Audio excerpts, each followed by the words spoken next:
Estamos aqui com a presença aqui ilustríssima do professor Lejane, sociólogo, escritor, analista político internacional também, e um arabista de mão cheia. No meu entender, o maior no entendimento desses problemas que assolam o mundo árabe, principalmente no tocante às incursões de Israel. Ele hoje vai nos falar aqui sobre essa faixa de Gaza, que é o maior campo de concentração do mundo, explicar para as pessoas como isso ocorre, pois é inadmissível o que nós estamos vivenciando. Professor, eu queria fazer uma pergunta. Vieram muitas perguntas dos internautas quando souberam que o senhor estaria aqui, mas, de um geral, uma chamou muito a atenção, que é a pergunta que, mais ou menos, no resumo, diz assim: Sandro, pergunta ao professor Lejane o que é que ele acha das pessoas que opinam sem entender de nada do conflito e ficam colocando a religião à frente de algo que é muito mais profundo. Será se isso é intencional, é ignorância ou é pura safadeza de quem opina sem saber? Bom dia, professor. Obrigado demais por sua presença. Bom dia, meus caros irmãos Leonel, nosso amigo aqui, que eu ainda não sei o nome, prazer em conhecê-lo. Viemos de branco aí porque somos pela paz, né? Mas uma paz justa, não a paz dos cemitérios, né? Porque eles estão matando todo mundo lá em Gaza, né? Mas, Leonel, hoje mesmo li uma frase de um sábio, mas como a velhice já está implantada, eu já não lembrei o nome do sábio, né? Mas quanto menos uma pessoa sabe de um assunto, mais ela gosta de falar e dar opinião sobre o mesmo, né? Esses são dos paradoxos, das contradições da vida, né? Agora, a sua pergunta, antes depois nós entramos aí no que está acontecendo lá, você deu três alternativas, né? Por que as pessoas... Todas as três existem, né? Tem componentes... Mas me parece, Leonel, que essas pessoas religiosas, elas acreditam piamente, né, que tudo que está escrito no chamado Velho Testamento, que é a Bíblia judaica chamada Torá, não é a mesma coisa, né? A Bíblia cristã, o Velho Testamento, tem até mais livro que a judaica, né? Mas eles acreditam aquilo como se fosse uma verdade histórica. Acreditam em Noé, na arca, acreditam em Adão e Eva, mas principalmente eles acreditam em Abraão, que teria vivido 2.500 anos antes da era atual, ou seja, 4.500 anos atrás, né? Abraão é uma figura lendária. Noé, Davi, Salomão, nenhum desses personagens, Josué, nenhum deles existiu. Não há nenhuma comprovação, documento, não há um registro, uma linha em alguma estela, em algum papiro, nada. Mas elas acreditam. E aí vem aquela passagem fatídica no Velho Testamento que Deus conversou com Abraão, prometeu a ele e a sua descendência, ele nunca foi, né? Mas a sua descendência prometeu uma terra. E aquela terra é a terra de Canaã. Não é? Então, as pessoas acreditam nisso. Então, se você perguntar para um crente fervoroso, e não precisa ser crente, outras pessoas também acreditam que aquela terra... Os sionistas históricos que defenderam a migração para a Palestina, eles eram todos ateus. A maioria deles não acreditava em Deus. Mas eles precisavam usar esse mito da religião, porque está ali, né? Como que a gente fala a civilização judaico-cristã, né? É uma influência danada, entendeu? Então, aqui eu sempre trago comigo, como aqui o nosso programa é sempre informal, né? Esse aqui é o maior historiador de Israel, né? John Bright, né? Então, é bom quando a gente vê essas coisas, página 103, né? E aí mostra, quer dizer, não é opinião minha, então não é um professor ateu que está falando, né?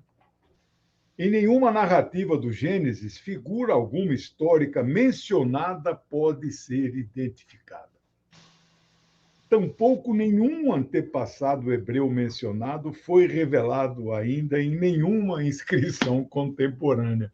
Olha, me desculpe, ao respeito, eu sou casado com uma cristã fervorosa, mas nada do que está ali é verdadeiro. O templo de Salomão não existiu, né? Então, eu diria que das três alternativas que você colocou, todas elas têm, né? Tem gente que faz, né, de propósito, mesmo sabendo que não, etc.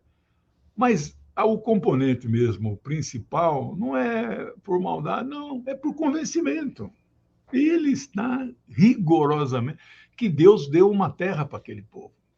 E eu não sou contra que eu não acredito em nenhum Deus, mas eu respeito todos eles. Deve ter uns 5.000 por aí, né? Só na Índia são 4.000. Lá no Olimpo da Grécia deve ter uns 120. Aí tem os nórdicos lá da Asgard, né? Do Odin, do Thor, aí também tem mais uns 100, né? Então, os especialistas falam em torno de 5.000, catalogado, né? Eu não acredito em nenhum, mas respeito todos. O que eu só acho estranho é Deus ser um corretor imobiliário. Porque quando ele está dando uma terra, né, ele está mexendo com terra. Não está vendendo, mas está dando. E também nada contra, se esse Deus existe, nada contra que ele proteja aquele povo que acredita nele. Mas esse Deus não pode dar uma terra que tem gente dentro, que tem dono. Né? E os palestinos estão lá há 5.000 anos.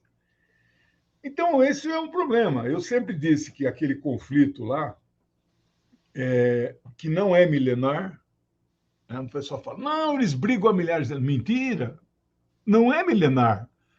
Judeus que não saíram de lá porque Roma destruiu Jerusalém no ano 70, os judeus que ficaram lá, e ficaram muitos, já estavam lá também, nunca brigaram com os árabes.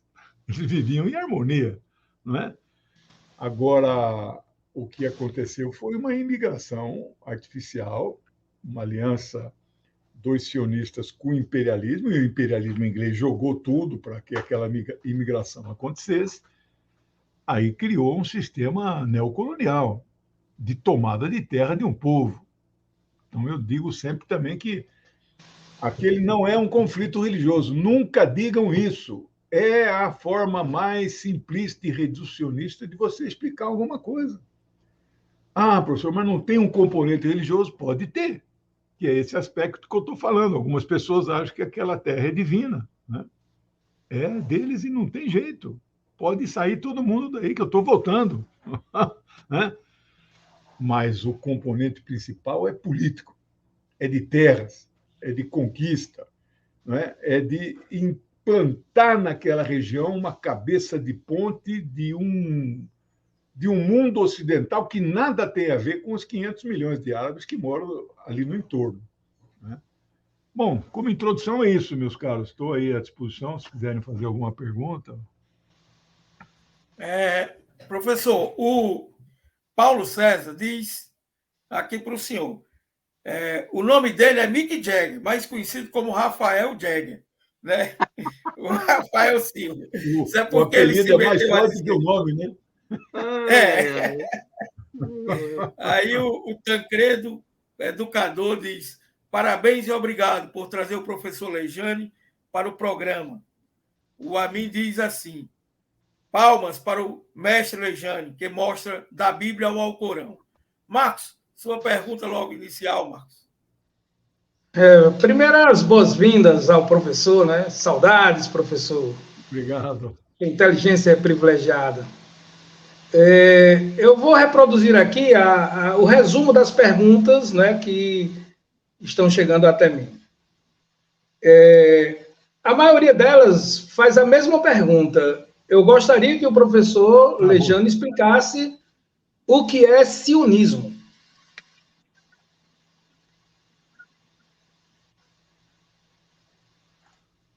Essa é uma pergunta bastante complexa e nós vamos...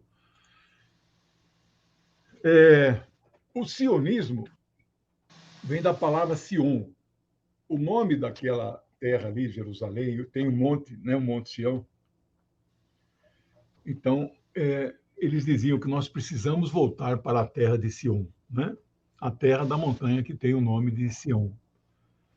E aí, então, o nome sionismo vem daqueles que defendem a volta para Sion, são os sionistas. Bom, mas a origem disso, ela vem ali do último quarto do século XIX. Mais ou menos 1875, 78, começaram a surgir alguns artigos de alguns judeus ortodoxos fundamentalistas. Nem todos os ortodoxos acham que deve existir, né, uma terra chamada Israel. Tem uma parte dos ortodoxos que diz que o Israel bíblico, que é pouco falado na própria Bíblia, porque Israel era uma das 12 tribos. Não é? Então, quando fala israelita na Bíblia, não tem nada a ver com os israelenses de hoje. Quando fala hebreu na Bíblia, não tem nada a ver com o judeu de hoje. Né? É tudo uma invenção. Né? Então, eles defendiam, esses ortodoxos que não concordam com isso, Israel é uma proposta, um Israel espiritual. Não pode ser materializado em uma terra. Né? Então, por isso que uma parte... Agora, os sionistas que começaram a levantar essa ideia de voltar àquela região eram pessoas assim que defendiam, às vezes até bem intencionado, nós estamos espalhados no mundo inteiro. Nós precisamos ter um lugarzinho onde nós ficamos próximos um do outro. A diáspora, ainda que tenha uns 2, 3 autores, historiadores, que negam a diáspora, diz que não há registro, né, nos documentos de Roma, e Roma é muito bem documentado, de que eles destruíram lá o que chama de segundo templo, na verdade, o único que eles fizeram, porque o anterior, né, não existe nenhuma comprovação. Então, mas independente disso, eu creio que houve, né, uma diáspora. E o que é a diáspora? Esses caras estão espalhados no mundo inteiro. E aí, no século XIX, uma parte da liderança judaica começou a defender, temos que voltar. Né? Não há comprovação, nem pelo DNA, de que os que se dizem judeus hoje são descendentes daqueles povos semíticos que moravam. Jesus era palestino. Então, qualquer corpo, esqueleto, né? Corpo não existe mais, esqueleto que se acha ali na região, e fizer uma comparação pelo DNA, não tem nenhuma comprovação que essa turma de hoje é descendente daquela turma de lá. Né? Bom, mas não quero entrar nessa questão, uma questão polêmica. Qualquer pessoa tem direito a ir para onde ela quiser, morar onde ela quiser. Mas havia um debate que é anterior ao século XIX, que é assimilação ou autodeterminação. Eu vou explicar. Você prefere ser assimilado da sua cultura, da sua história, da sua herança, do seu povo ancestral, e virar um inglês, português, espanhol, etc., ou você prefere reafirmar a sua identidade e lutar por um dia ter uma autodeterminação no espaço próprio? Então, isso era um debate. Os sionistas diziam, não existe assimilação. Assimilação, você vai... Aí eles dão o exemplo verdadeiro do famoso caso Dreyfus, que era um oficial francês, que foi judeu, que foi acusado de ser traidor. Depois a história comprovou que... Tem até um filme muito bonito, acho que chama O Espião, uma coisa assim, reconstituição histórica muito boa. Ele foi humilhado, Dreyfus, foi expulso do exército, gerou um movimento muito grande. O maior intelectual francês na época, Émile Zola, autor do grande livro Germinal, que eu recomendo, ele era comunista, ele escreveu o manifesto J'accuse, né? Eu acuso. Então ele chamou, peitou. E aí os sionistas falavam, está vendo lá o Dreyfus? Ele foi assimilado, entrou no exército francês, olha o que deu. Né? Mas essa proposta não colou. Não foi uma onda, mudaram para lá. Hoje mesmo no mundo deve ter 25 milhões de judeus, 23, ninguém sabe o número certo. Tem 7 milhões morando lá. Então, não são 7 milhões que vieram de fora, na verdade, né? Eles foram nascendo lá. Então, essa proposta de imigrar para lá colou em um pedaço da comunidade no mundo inteiro. Colou. Então, isto é o sionismo. Sionismo é uma concepção de que aquelas terras pertencem historicamente, espiritualmente, ao povo judeu. E este povo judeu é o mesmo povo do Velho Testamento, um povo escolhido por Deus, e eles têm direito àquela terra. E para nós termos essa terra, nós faremos o acordo e aliança que for necessária para chegarmos a isso. Então, a aliança prioritária era com o imperialismo inglês, né, que dominaria a Palestina a partir de 1919, que é o chamado Mandado Britânico. A Liga das Nações divide o Oriente Médio e tocando aqui a Liga das Nações. A Liga das Nações foi fundada no começo de 19. A Conferência de Versalhes foi abril de 19. A Conferência de Versalhes dividiu o mundo entre os vencedores da Segunda Guerra, França e Inglaterra. Quando eu falo dividir o mundo, dividiu as áreas próximas ali do Mediterrâneo. Né? Eles não eram um império que tinha terras na China, terras na Ásia, não era. Então, a Inglaterra ficou com o Iraque, ficou com a Palestina e com o Egito. E a França ficou com Síria e Líbano. Então, eles chegaram na Palestina em 19, né, os ingleses. E aí os sionistas, que eram políticos, articulavam, eles fizeram aliança com o imperialismo. E depois de um certo tempo, onde o imperialismo inglês já estava em decadência e o estadunidense estava em ascensão, eles mudam de aliança e passam a ter uma aliança absoluta com o imperialismo estadunidense, que hoje faz Israel acima de tudo. Já abandonaram a Ucrânia, inclusive. Não, é só Israel agora. Justificam qualquer massacre, genocídio, os tais direitos humanos que eles falam o tempo todo, né? A geopolítica dos direitos humanos. Né? Eles falam de direitos humanos no Tibete, em Xinjiang, lá dentro da China, para atacar a China. Falam de direitos humanos em Cuba, para atacar Cuba. Né? Mas e os direitos humanos agora? Cadê? Os palestinos estão sofrendo um genocídio. Hospitais estão sendo demolidos. Um hospital morreram 400 entre enfermos e profissionais da saúde. Né? Então, não tem direitos humanos. Aí é o imperialismo falando alto acima de tudo. O que vale é manter a segurança de Israel a qualquer custo. Mas é isso, porque eu sei que tem mais questões envolvidas. Né? Rafael, sua pergunta aí, Rafael, que já tem um monte de perguntas aqui para eu fazer. Diga aí, Rafael. Bom dia, professor. Dizer que eu Bom dia. Estou muito feliz com a sua presença aqui. Faço 2 cursos aí, viu? Que o senhor, o da filosofia oriental e o do curso da África. Muito bom mesmo. A filosofia oriental deveria ser mais difundida aqui também no Ocidente. Então, a pergunta que eu tenho, aí diz respeito, pegando esse finalzinho da sua fala, é sobre esse conflito que já existe há muito tempo, né? A gente já sabe há muito tempo já existe esse conflito, só que nesse momento se desencadeia também em um momento que a gente está passando, que eu tenho analisado assim, que é um momento histórico, né? Dessa disputa de um mundo unipolar, né? Para manter isso, o imperialismo quer manter isso, né? E aí a ala do mundo multipolar, a gente botar a Rússia, a China, os BRICS, né?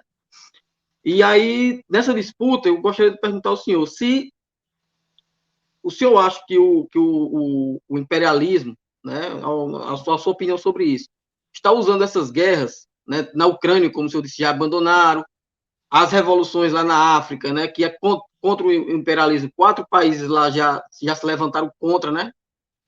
E agora com essa disputa tá agora, né, mais fervorosa que não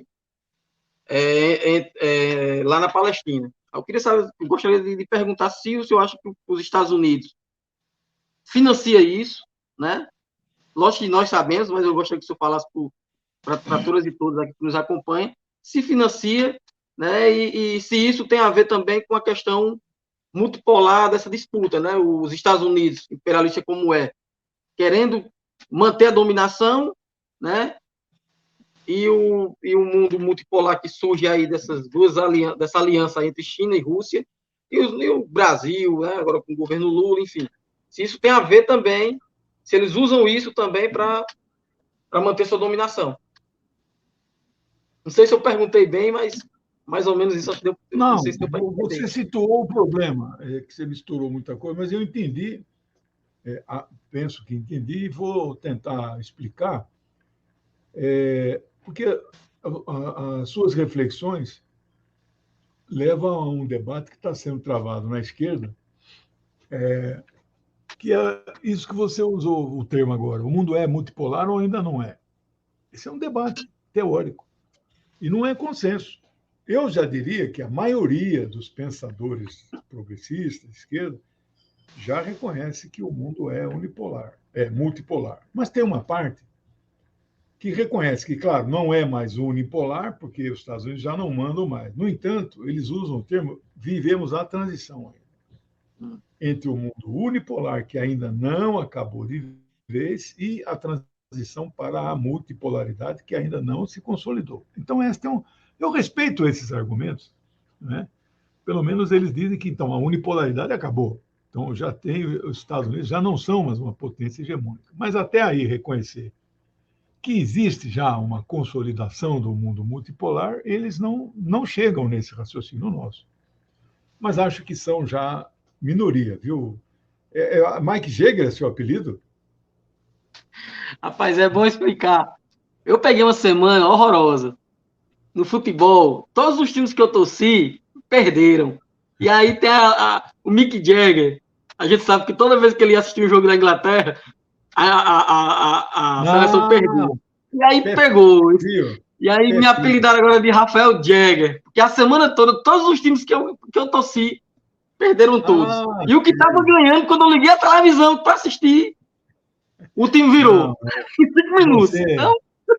Você é Rafael. Né? O sobrenome do Chaves, né? Você sabe, né? Hugo Sim. Rafael Chaves Frias. Hugo Rafael Chaves. É isso aí. Uma grande honra.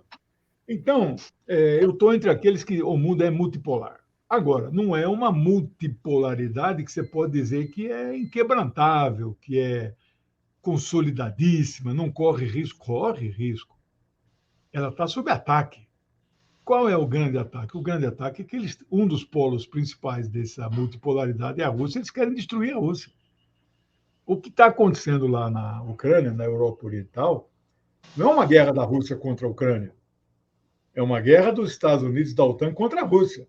A Ucrânia é um mero detalhe. Né? Então, agora na Palestina, nós vamos chegar lá em detalhes, né? É uma guerra pela multipolaridade. Israel já não é aquela potência que sempre disse que foi. Aliás, caiu por terra a tal da potência. Cadê o Mossad, maior agência de inteligência? Cadê o grande exército de Israel? Caiu por terra, falhou tudo. Né? A maior operação espetacular já feita em 75 anos de resistência palestina. Ninguém tinha visto uma coisa dessa. Ninguém sabe quantos guerrilheiros entraram ali, furaram a barreira. Eu falo 1.000, tem gente que fala só 500. E fizeram um estrago lá. Né? Mas isso a gente fala daqui a pouco. Então, eu queria explicar assim, é muito prepotência da minha parte, quem sou eu para explicar, né? Eu queria dar minha opinião para vocês aceitam? O mundo tem hoje uma grande divisão, e não é burguesia e proletariado, e não é capitalismo versus socialismo. O mundo é dividido hoje entre o império e aqueles que lutam contra o império. De qualquer corrente, de qualquer ideologia, não devemos fazer nenhuma restrição às adesões para lutar contra o império. Né? Não é uma aliança formal. Você não vai ver uma foto de mão abraçada, que nem a gente faz nos comícios. Fizemos uma aliança para a prefeitura. Isso parece uma foto, todo mundo dando mão. Você não vai ver o Papa Francisco dando mão para o Ayatollah Khamenei do Irã. Não vai. Não é? Mas eles estão aliados. Os comunistas, socialistas, nasceristas, cristãos, progressistas do Papa Francisco, que está sob ataque, muçulmanos, xiita, sunita, tem que ser muçulmano anti-imperialista, porque tem muçulmano a favor dos Estados Unidos. Né? Então, essa é a grande aliança. Bom, professor, mas ela é ampla mesmo? É. Pô, mas tem uma turma da direita aí na Europa, né? Na Ásia, Alexander Dugin, aquele cara russo lá, polêmico, professor. Pô, ele é anti-imperialista nesse momento. Você não vai viver numa foto de mão dada com ele. Mas eu vou dizer para ele, eu não quero saber do seu apoio, da sua luta. Não, não posso falar uma coisa dessa. O Donald Trump está em campanha para ser reeleito, tem grande chance de voltar, está 10 pontos na frente do Biden, que é um sionista assim, empedernido. O Biden diz assim, eu ganhando a eleição, paro a guerra na Ucrânia no dia seguinte. Bom, nem por isso nós vamos apoiá-lo, porque tem outras implicações a vitória dele. Né? Fortaleceria o fascismo no mundo. Então, os nossos companheiros comunistas nos Estados Unidos, mais uma vez, vão votar nos democratas, não porque gostam dele, mas para impedir o pior. Né? Porque o cara que preside os Estados Unidos, ele tem 2 papéis. Ele tem que ser presidente e tem que ser bom para um povo. E ele é chefe de um império. Então, são papéis diferentes. O mesmo cara que pode apoiar a greve dos metalúrgicos, lá das montadoras, né, lá em Detroit, é o cara que hoje descarregou o primeiro lote de armamento lá em Tel Aviv, vai ajudar Israel até a morte. É o mesmo cara. Né? Aí o Trump está dizendo que não, eu vou ser ruim para os estadunidenses, porque ele é ruim mesmo, mas eu vou parar aquela guerra. Né? Então, por isso que nós temos que ser aquela Marine Le Pen, que perdeu o segundo turno na França para o Macron, toda a esquerda francesa, toda que eu digo 95%, trotskista não. Eles não têm essa análise, não, tem que votar num cara que não porque é o menos ruim, tem que votar num cara que possa derrotar mesmo o que é absolutamente pior. Mas 95% da esquerda francesa votou no Macron. E ele é o que é isso aí. Mas nós não votamos nele para administrar a França com ele. Somos oposição no primeiro dia da posse. Até antes da posse já fazia, né? Oposição. Mas a Marine, nossa, e encantou certas parcelas de esquerda que às vezes não têm essa compreensão. Ela falava assim, eu vou tirar a França da OTAN. Nossa, temos que ir com Marine Le Pen. Né? Não é assim. A saída da OTAN não vai ser por um mecanismo dessa eleger uma fascista como ela é. Está entendendo isso? Bom, eu estou dizendo tudo isso para dizer, pleonasmo, eu estou dizendo isso para nós entendermos que essa é a grande divisão do mundo. Goste ou não goste das forças que estão neste campo anti-imperialista, elas precisam ser respeitadas. Algumas dessas forças eu até tenho uma admiração, mas sei que não são comunistas e nunca serão. Por exemplo, os muçulmanos xiitas são grandes amigos meus. Eu estou para ir para o Irã, fazer uma viagem, talvez escrever um livro, entrevistar lá autoridades, né? E eles não são comunistas. E acho que nunca serão, né? Mas eles são a força política hoje no mundo que mais combate o imperialismo. Não conheço outra. Nem os comunistas fazem o que eles fazem. Eles têm um movimento internacional que são a brigadas dos... tem lá um nome. São os guardiões da Revolução Islâmica. Não é? Eles têm um braço internacional. São jovens que entram nessa... Eles querem lutar contra o imperialismo em qualquer lugar do mundo, e mandou ir para um lugar, eles vão. Os Estados Unidos chamam essa turma de terrorista. Eles são terroristas. Eles são o que os comunistas foram no passado. Hoje nós não conseguimos ser mais. Nós éramos internacionalistas. Não mandamos brasileiros lutar na Revolução Espanhola. Não mandamos brasileiros lutar contra o nazismo na Europa, lá, os partigiani. Não tinha brasileiro. Hoje, manda um comunista lá lutar. Eles não vão, nós não vamos mais. Eles vão. Largam tudo. Família. Então, eles têm uma consciência anti-imperialista que o melhor dos comunistas nossos, não é que não tem, tem. Eu me considero um comunista mesmo, de raiz, 50 anos, revolucionário, a chama da revolução aqui dentro não se apagou. Tem alguns aí que já está meio assim, né? A chama já está meio molenga, né? Mas o comunista médio hoje, mesmo dedicado, dirigente partidário, etc., ele não é internacionalista. Eu sou, mas eu não vou para lá lutar. Não tenho condições. Não é porque sou gordinho, não. Se eu fosse um atleta, são outro tipo de raízes. Eu tenho família, tenho 2 netos que eu quero ver crescer, eu tenho aqui, né, sei lá, meu estilo é outro, não iria, né? Mas eles vão. Quem venceu a guerra na Síria é guerra contra a Síria, né? Não é uma guerra na Síria, não foi guerra civil aquilo, foi um ataque de fora para dentro. Quem venceu foi o exército sírio em aliança com estes, né, brigadistas, jihadistas, seja o nome que for, revolucionários, e o Hezbollah que mandou lá, ninguém sabe o número, eu arrisco 10 mil, eles que venceram a guerra na Síria. 10 anos a Síria foi atacada e venceu. Não é? Então o mundo está dividido. E isso também divide a esquerda, porque parte da esquerda, eu creio que não é a maioria, não compreende essa questão e fica colocando cuias. Não, você não quero saber. Olha, Putin, eu não vou te apoiar porque você é homofóbico. Tem parte da esquerda que diz que o Putin é fascista. Vocês viram o discurso dele falando de Fidel, Che Guevara? Né?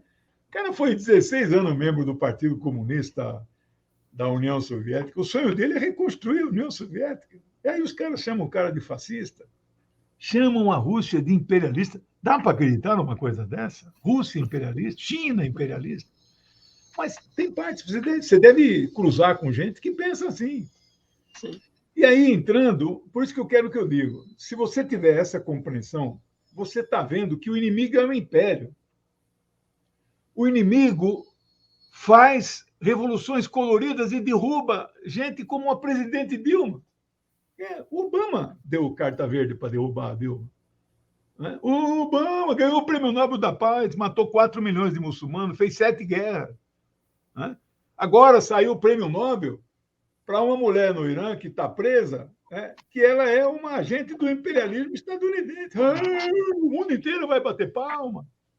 Os identitários por aí, nossa, vai ser uma nova revolução colorida no Irã. Pode esperar. Vão perder, evidentemente. Né? Um ano atrás era aquela menina, Masha Amini, né?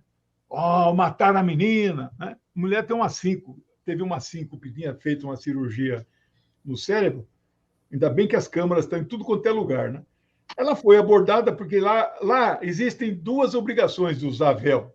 Uma é desse aqui, ó. Uma é deste livro aqui, que para eles é o fundamental. O outro é a Constituição do país deles.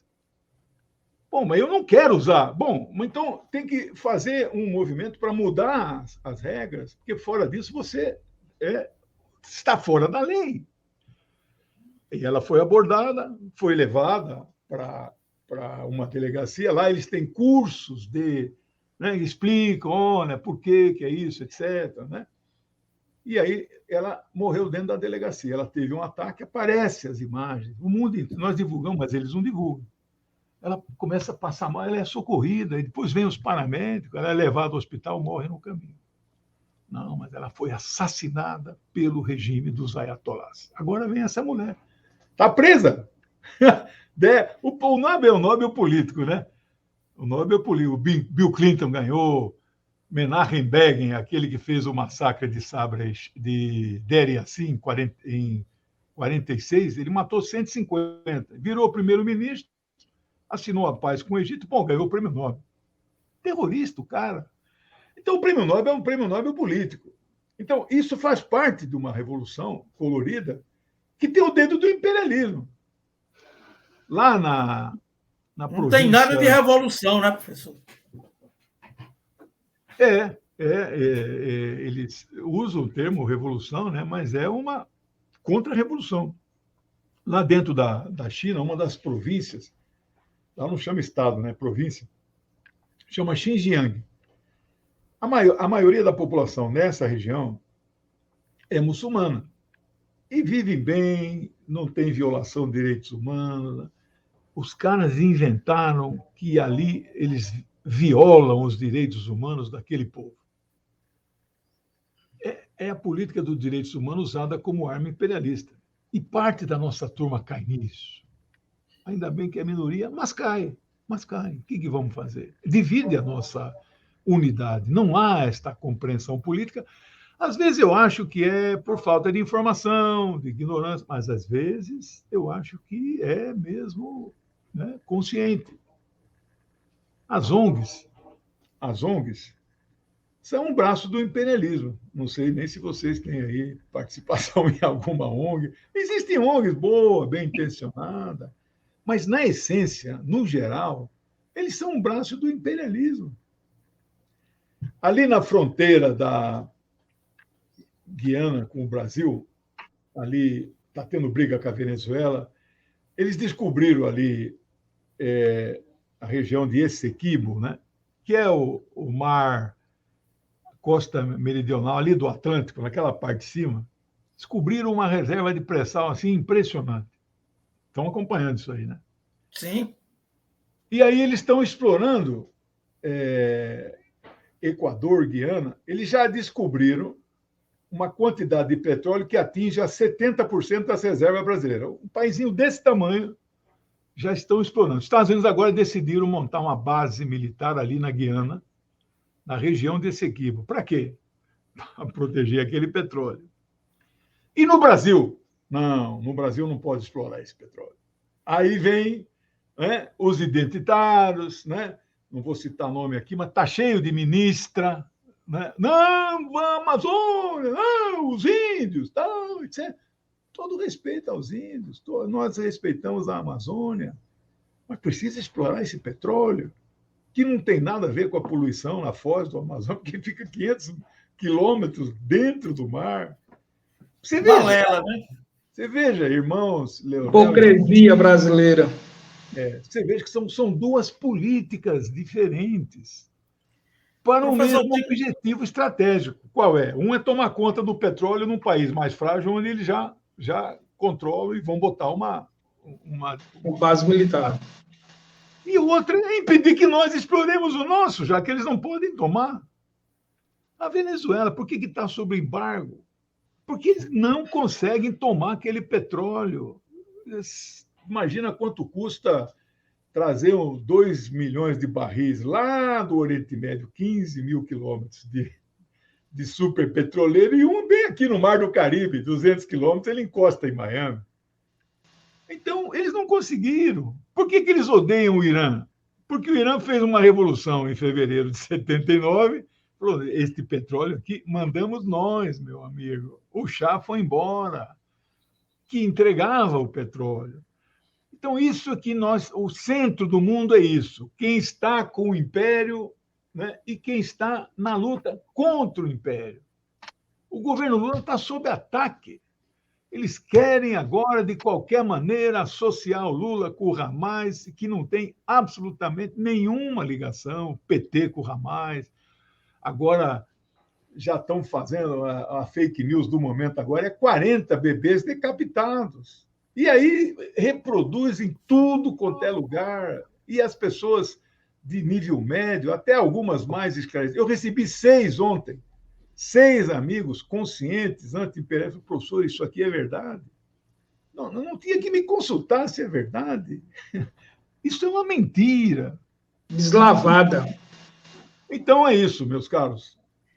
Professor, tem algumas participações, eu queria permitir a sua forma muito educada. Para mim, não existe esquerda que não lute contra o imperialismo. Quem diz que é de esquerda e não é contra o imperialismo, não é de esquerda para mim. Isso. Então, por exemplo, Boric, que é a menina dos olhos aí. Não é mais. Ele nunca foi de esquerda. Nunca foi, tá certo. Nunca foi. O cara que permitiu fazer o que fizeram lá. Ele aproveitou do momento. Então, aqui tem algumas participações. A minha amiga, querida Lígia Vasques, na França, diz: boa tarde para nós aqui na França, bom dia para vocês no Brasil. Salve o professor Lejane, comunista. Salve a luta das Farc, que continuamos firmes e fortes.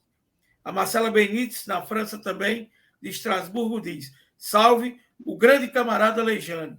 E a luta vai ser sempre contra o imperialismo. Paola Ramires, também, em Paris, na França, diz: salve o camarada Lejane, o comunismo vive sim forte. E viva a luta contra o imperialismo. A Maria Garcia diz: professor Lejane, saúdo aqui a todos os revolucionários do mundo através do Tupamaros. Nós nunca abandonamos a luta aqui no Uruguai. Somos sempre contra o imperialismo e sempre estaremos à disposição dessa luta. Aí vem perguntas assim, tem umas várias, e essas mulheres aqui que falaram fazem a mesma pergunta. Professor, fala como é o campo de concentração de Gaza. E a professora Colette Riedel, da Universidade de Estrasburgo, uma canadense, diz assim: professor Lejane, o admiro muito. Queria que o senhor explicasse para as pessoas que nada é sagrado, e sim uma luta geopolítica. Aí o Geraldinho, do Sindicato dos Eletricitários, diz: gostaria que o professor Lejane indicasse livros de sua autoria que explica Israel e Palestina. Eu, particularmente, confesso a ignorância. O Tancredo, grande educador, diz: pergunta ao professor Lejane quais são os grupos políticos da resistência palestina. A Suemes, lá na Itália, diz: bom dia, bom Dilma, e a todos e abraço, mestres. E aí o Antônio Teles de Palmas diz: professor, a Bíblia é sagrada para quem, por favor? Tem algumas perguntas aí. Eu queria falar sobre Gaza, aí reserva essa da Bíblia, se der tempo, nós vamos... Sabe o que é densidade populacional, né? Você divide o número de habitantes pela área. A maior densidade populacional do planeta fica em Macau, na China. 21 mil pessoas...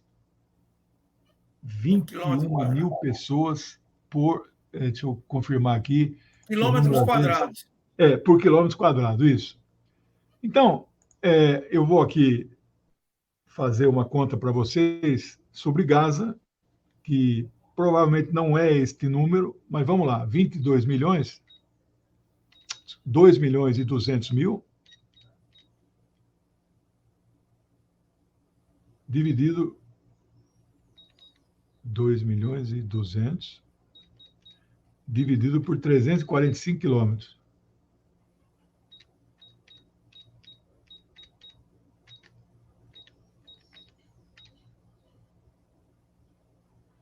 (6.400).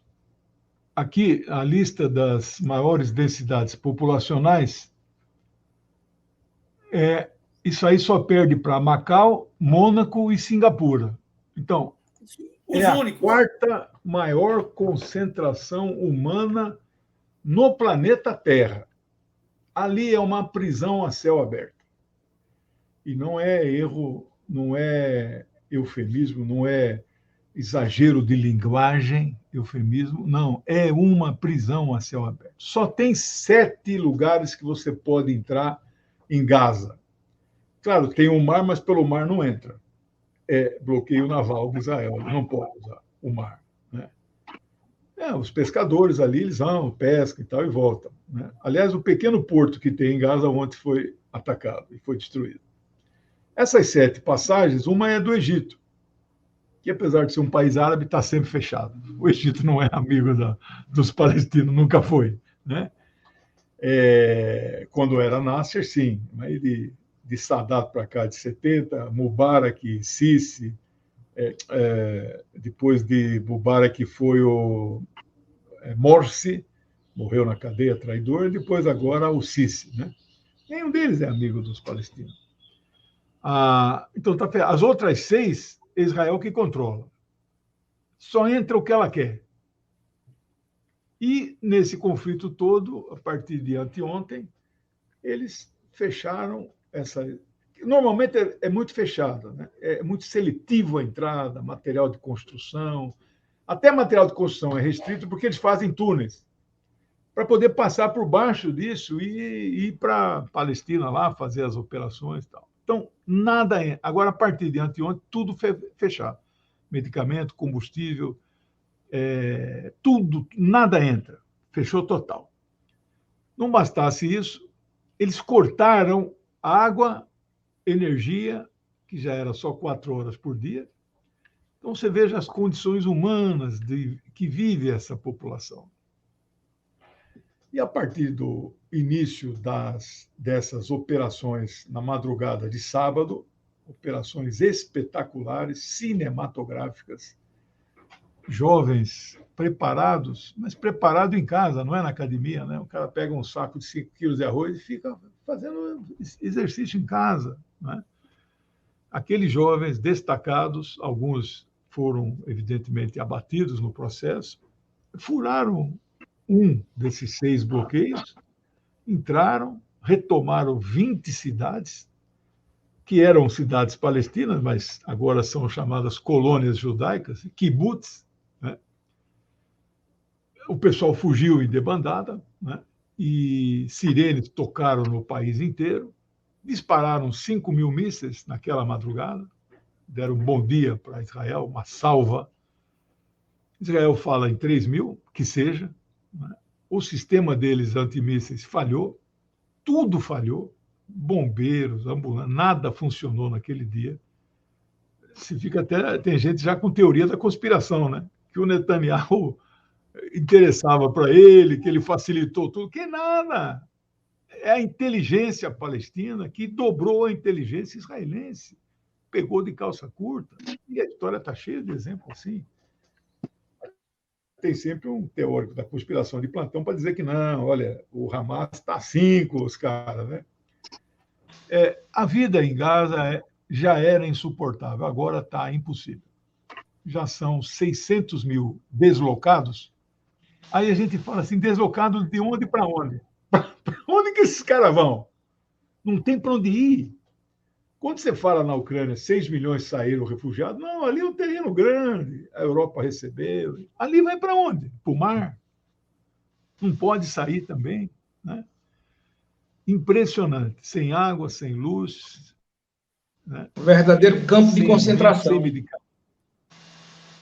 Campo equivalente a um campo de concentração. E agora o bombardeio. 5.000 casas destruídas. E dessas casas, dezenas de edifícios residenciais, porque Gaza cresce para cima. Prédios de 15 andares, 4, 5 por andar, apartamentos. Quantas famílias morreram num negócio desse? Então, ninguém fala nada, o mundo se cala, porque o mundo é subordinado aos Estados Unidos. Então, nesse sentido, nós falamos da multipolaridade, mas nós reconhecemos que eles são estão ainda muito fortes, mas não são mais potências hegemônicas. Então, esse é o quadro. Eu não sei se consegui responder, né? Eles capturaram muitos israelenses, que eles chamam de reféns, né? Capturados, são prisioneiros de guerra. Aquilo é uma guerra. Tem que entender que aquilo é uma guerra. Eles fulanizam a luta. Não é uma luta do Hamas contra Israel, é uma luta dos palestinos contra Israel. Não tem só Hamas ali, mas eles só falam do Hamas. Tem Hamas, tem Jihad, tem Frente Popular, tem o Fatah. O Fatah, que é o partido majoritário lá, é mais moderado. O Fatah não concorda com a luta armada, mas está no movimento. Tem militantes do Fatah que entraram ali por aquela passagem. Então, é uma luta da resistência palestina, como um todo, contra um inimigo de todo o povo palestino. Não é um inimigo do Hamas. Mas a mídia distorce, né? Agora, essa pergunta da Bíblia, como é que era mesmo? Vou ver se em 2 minutos eu consigo responder. Se a Bíblia é verdadeiramente um livro sagrado. Não, a Bíblia, assim, sagrado. Tem um debate teórico. Eu sou estudioso de teologia de religiões. Apesar de ser ateu, eu gosto muito desse assunto. Eu li a Bíblia, li o Alcorão, li a Torá, eu estudo bastante, né? Li o livro dos Vedas também, do budismo, li muita coisa, né? Quem escreveu a Bíblia? Esse é um assunto que é muito debatido. A Bíblia foi escrita sob inspiração de Deus? Não. Com todo respeito a quem acha isso, não, né? Quando é que ela foi escrita? A Bíblia foi tornada em papel, papiro, manuscrito, pele de animal, etc., 200 anos antes da Era Comum. O pessoal fala antes de Cristo. 200 anos antes. A Bíblia não tem 3, 4 mil anos. Não tem. A tradição era oral. Em algum momento, 200 anos antes da Era atual, eles resolveram botar isso no papel. Quem escreveu a Bíblia? 4 escolas teológicas escreveram a Bíblia, cada uma com um estilo diferente. Mas depois foi tudo reunido e tudo aquilo foi tornado, então, livros sagrados. Os teólogos dividem claramente essas escolas. Os estudiosos, não é o meu caso, sou só um curioso, um autodidata. Mas ali tem, eles usam as letras D, J, P, eu vou falar por extenso e eu vou lembrar o quarto. O D são os deuteronomistas. O J são os javeístas. O P são os da patrísticas, né? Uma escola teológica patrística é priest, em alemão não é padre. Bem, e a quarta, javeístas, deuteronomistas, padrística, tem uma quarta aí que eu já vou lembrar, elohimistas. Porque você é Yahvé ou Elohim, que é o nome de Deus. Só por aí você vê que são claramente 2 escolas, né? Elohim, né? Então, elohimista, javeísta, deuteronomista e padrista. Né? E isso é muito, muito claro. E as contradições? Existem passagens na Bíblia que são verídicas, não, são históricas? Existem. Como no Novo Testamento também existem. As cartas lá que eles escreveram, e nos 4 evangelhos, tem passagens que ele mencionam fatos que a história comprova. Mas isso é uma exceção. Então, Bíblia seguramente não é um livro histórico, é um livro religioso, mas ter sido escrito por inspiração ou ditado por Deus, isso é uma absoluta figura de linguagem retórica romanceada daqueles que a escreveram, seja lá os objetivos que eles tinham, E elas, então, esse é um livro que influencia muito. Até os muçulmanos, que são 2 bilhões, eles criaram uma religião no século VII, mas eles não desprezaram o cristianismo nem o judaísmo, eles não eram bobos. Então, quando fala assim, Jerusalém é uma terra sagrada, tem razão, metade da terra, 4 bilhões, acham isso, que são os 2 bi cristãos e 2 bi muçulmanos. Os judeus são 20 e poucos milhões, né?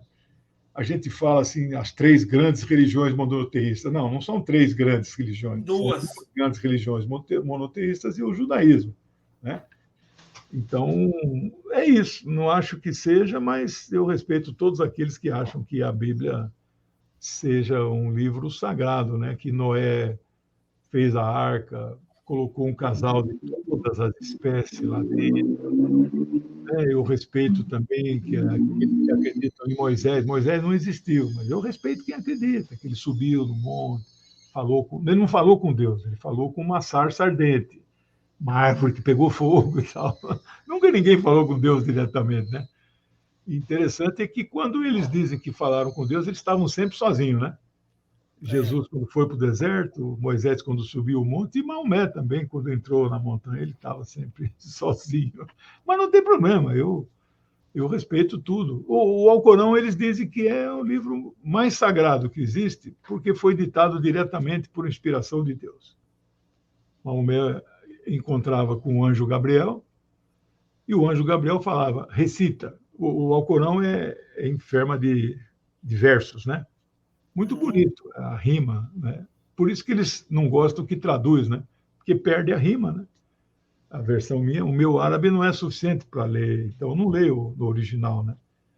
Mas ele era analfabeto e aí é uma pérola esse livro aí. Diz que o único milagre, né, que Maomé fez foi ter ditado este. Ele era analfabeto, não sabia ler e escrever.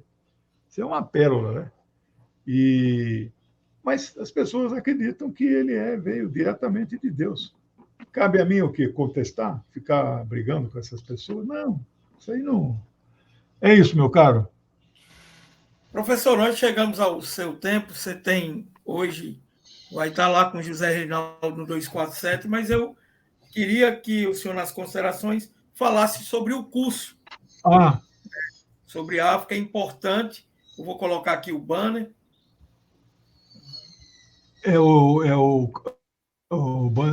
O card da aula de hoje, né? Você consegue pôr na tela? Consigo, eu estou procurando ele aqui. Espera aí. Eu mandei no seu zap. Eu não consigo botar na tela, eu preciso fazer um curso de StreamYard. Eu não sei pôr reportagem, não sei.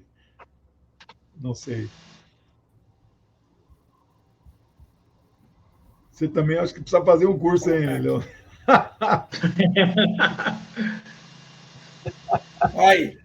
Olha, em função dos acontecimentos na África, eu resolvi fazer um curso sobre a África, né?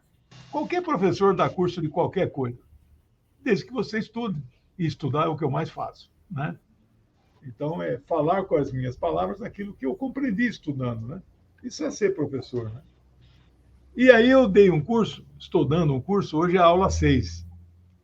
É um curso que, na verdade, é um curso sobre a descolonização da África. Nas 2 primeiras aulas eu fui fundo na colonização, na descolonização e tal. Agora eu estou falando dos mártires, aqueles que morreram na luta pela descolonização.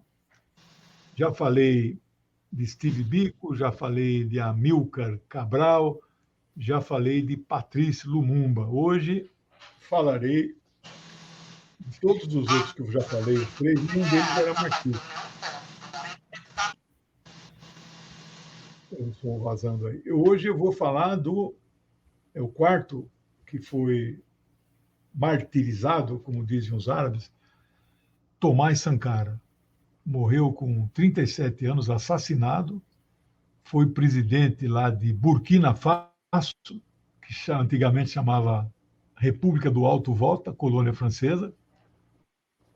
E era um marxista, um revolucionário. Então, se vocês quiserem, tem uma playlist no meu canal que tem todas as aulas. E o canal chama Canal da Geopolítica. Só procurar no YouTube, só tem esse com esse nome. Né? Convido vocês a participar, se puder ajudar a divulgar. Essa é a minha contribuição à luta dos irmãos africanos. Beleza? Obrigado aí pelo convite. Daqui a pouco eu entro na TVT, eu estou com um programa diário lá ao vivo, das 10h30 às 11h, chamado Geopolítica em Foco. É só sobre geopolítica. Eu comento as principais notícias do mundo. Segunda, ontem e hoje, o assunto único será a guerra na Palestina. Obrigado, pessoal. Bom trabalho para vocês. Nós sempre reproduzimos. A gente queria saber se o senhor autoriza a gente fazer a reprodução desses cursos aos sábados e domingos no nosso canal. Nossa, ajuda muito. O 247 e o DCM reproduzem. No meu curso, quando eu dou aula ao vivo, assim, dá 200, 300 ao vivo, né? Aí no dia seguinte pula para 1.500. Mas lá nesses grandes aí dá 5.000, 7.000. E quanto mais canais transmitirem o curso, vocês podem começar a transmitir a partir da aula 1, aula 2, aula 3. Vamos fazer isso. A grade de vocês de 24 horas, eu imagino que não tem muito espaço aí para... Muito espaço, com certeza. Isso, Vamos Se programar. Nos grandes lá tem espaço, imagina nos nossos canais pequeninos, né? Um abraço aí, Muito pessoal. obrigado, professor. Bom trabalho. Grande abraço, professor. Tchau. Tudo de bom. Aí o professor Lejane marca suas considerações. Amanhã, quero dizer a todos, todas e todos que estão nos vendo que teremos aqui a presença do professor também da UNB, o Fernando Horta. Amanhã ele vai falar sobre o escândalo do MEC.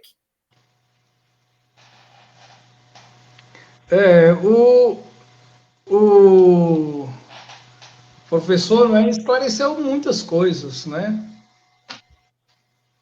Não tivemos espaço para falar sobre o escândalo que está sendo a Globo, né? Principalmente a Globo News. Ele marcou, compartilhando fake news, compartilhando... Dizer para nossos internautas que ele já marcou uma outra presença. Ele sempre é solícito com a gente. Ele marcou já uma próxima vinda para falar exatamente da mídia. Rafael, bom dia. Bom dia. E pedir aí para o nosso pessoal compartilhar nesse canal, dar um joinha, vai ajudar muito para chegar esse conteúdo para mais pessoas no Brasil e no mundo. Vai lá, se inscreve, procura TV Fala Leonel no YouTube, se inscreve, ativa o sininho, comenta, compartilha, dá o joinha, que é exatamente isso que vai nos fortalecer, né? Como o Rafael está dizendo aí. E isso é importante demais. É uma grande contribuição que você faz com a gente, né? Por isso nós pedimos aqui sempre para que você se inscreva em nosso canal. Amanhã teremos aqui a presença do Fernando Horta, que é um grande jornalista, um grande historiador, uma pessoa que tem a mesma envergadura intelectual do Lejane, e que vai trazer aqui uma luz bem clara sobre o aumento desse analfabetismo e qual é a sacanagem que estão fazendo no Ministério da Educação, no governo de Lula. Marcos, eu quero lembrar aqui para os internautas que estão nos vendo que o Fernando amanhã começa e, na sexta-feira,